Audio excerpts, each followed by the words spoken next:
Les Actes des Apôtres, chapitre 8. Saul avait approuvé le meurtre d'Étienne.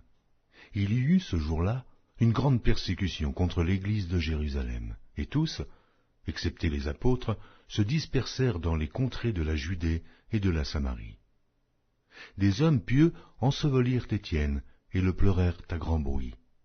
Saul, de son côté, ravageait l'église. Pénétrant dans les maisons, il en arrachait hommes et femmes et les faisait jeter en prison. Ceux qui avaient été dispersés allaient de lieu en lieu, annonçant la bonne nouvelle de la parole. Philippe étant descendu dans la ville de Samarie, y prêcha le Christ. Les foules tout entières étaient attentives à ce que disait Philippe, lorsqu'elles apprirent et virent les miracles qu'il faisait.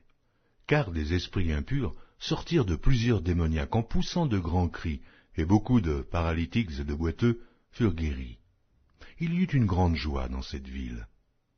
Il y avait auparavant dans la ville un homme nommé Simon qui, se donnant pour un personnage important, exerçait la magie et provoquait même l'étonnement du peuple de la Samarie. Tous, depuis le plus petit jusqu'au plus grand, l'écoutaient attentivement et disaient « Celui-ci est la puissance de Dieu, celle qui s'appelle la Grande. » Ils l'écoutaient attentivement, parce qu'il les avait longtemps étonnés par ses actes de magie. Mais, quand ils crurent à Philippe, qui leur annonçait la bonne nouvelle du royaume de Dieu et du nom de Jésus-Christ, hommes et femmes se firent baptiser.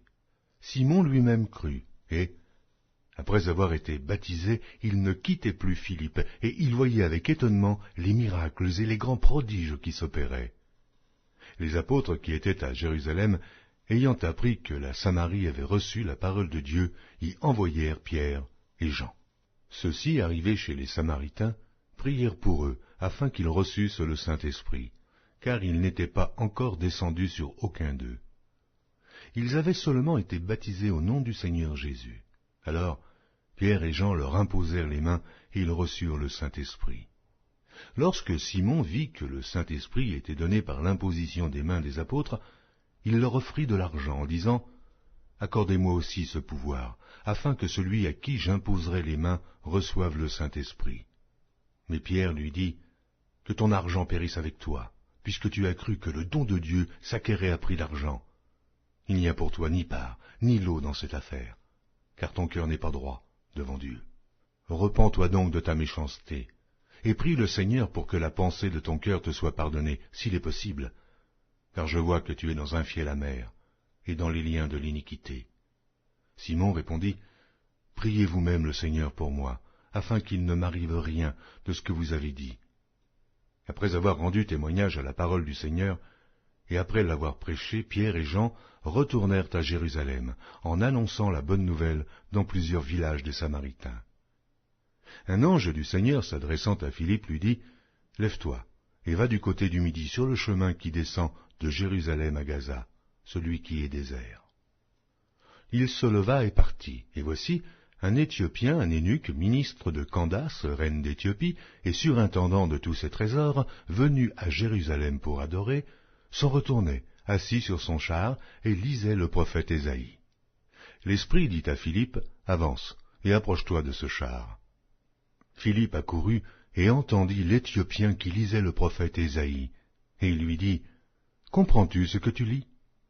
Il répondit, « Comment le pourrais-je, si quelqu'un ne me guide ?» Et il invita Philippe à monter et à s'asseoir avec lui.